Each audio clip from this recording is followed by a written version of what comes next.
안녕하세요. 지혜의 마법학교 시니어 호그와트의 이야기입니다. 첫 번째 입학생 상록수의 마법이 일어나는 아침이었습니다. 60대 상록 이발사가 40년간 쥐었던 가위를 과감히 내려놓으려 하자 그를 짓누르는 것은 평생 뼈 빠지게 일해 장만한 집 세 채의 환영, 차갑고 무거운 회색 안개였습니다. 그는 오직 아내와 딸들의 평안만을 위해 쉼없이 일해온 가장이었습니다. 하지만 남은 노년이라도 편히 쉬고자 폐업을 선언했을 때 돌아온 것은 가족들의 냉담한 반응이었습니다. 게다가 하루 종일 집에 머물게 된 자신을 각자의 생활로 바쁜 가족들이 은근히 부담스러워한다는 사실에 깊은 상처를 받았습니다. 내 인생은 가족의 돈 버는 기계로 낭비되었고 이제 쓸모가 없어지니 버려진 기분입니다. 그의 뼈아픈 탄식이 안개 속으로 흩어질 때 소크라테스 주임 교수가 다가왔습니다. 상록 어르신, 가족들이 반대한 것이 정녕 당신의 휴식입니까? 아니면 40년 동안 단 한 번도 흔들림 없던 가정의 울타리가 무너지는 것에 대한 두려움입니까? 그들은 당신을 돈 버는 기계로 취급한 것이 아니라 그들은 어르신이 없는 삶에 익숙해졌을 뿐입니다. 어르신 역시 이발소를 벗어난 당신 자신과 단둘이 시간을 보내는 법을 아십니까? 예리한 질문에 상록은 생각해보니 자신 역시 쉴 줄을 몰라 소파를 서성거리며 집사람의 눈치만 보고 있었던 것입니다. 그때 공자 교수가 부드럽게 걸음을 옮겼습니다. 평생 밖에서 비바람을 막아주시느라 참으로 애쓰셨습니다.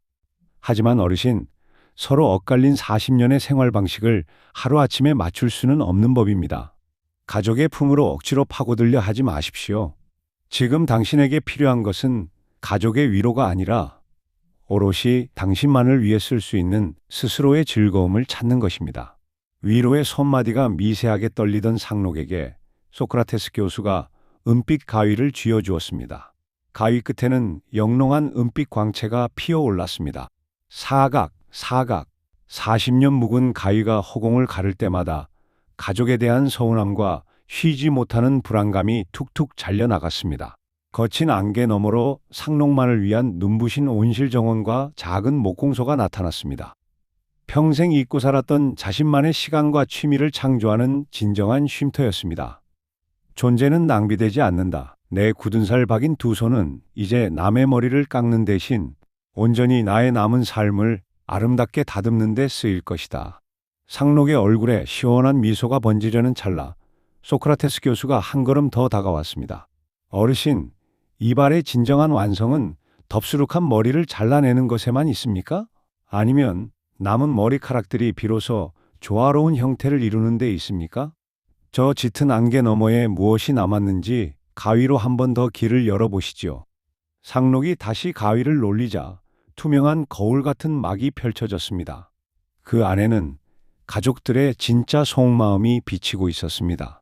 아내는 그의 낡은 하얀 가운을 다림질하며 우리 남편 짐 좀 내려놓고 편히 쉬게 해주고 싶은데 매일 한숨만 쉬니 내 마음이 다 무너지네 라며 눈물을 훔치고 있었습니다.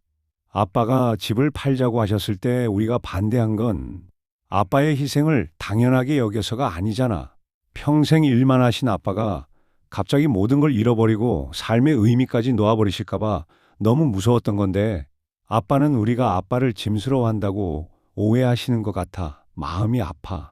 가족들의 냉담함과 불안함은 이발사를 향한 귀찮음이 아니라 평생 존경하고 사랑해온 가장이 은퇴라는 낯선 바다에서 길을 잃을까 염려하는 깊은 애정의 다른 이름이었습니다. 이발사의 두 눈에서 마침내 뜨거운 눈물이 왈칵 쏟아졌습니다. 내가 쓸모없어져서 버려진 것이 아니라 가족들 역시 아빠의 새로운 삶을 어떻게 맞이해야 할지 몰라 서툴고 두려웠던 것입니다. 이발사는 가위를 쥐고 거울 속 가족들을 향해 그들을 가로막고 있던 오해와 단절의 벽을 조심스럽게 오려내듯 잘라냈습니다. 사르륵 벽이 녹아내리며 쏟아진 빛은 상록의 작은 목공소와 가족들이 머무는 거실을 다정하게 연결하는 크고 따뜻한 나무 식탁으로 변했습니다. 공자 교수가 미소를 지었습니다. 서운함의 가지를 쳐내니 비로소 깊게 내린 사랑의 뿌리가 보이지 않습니까?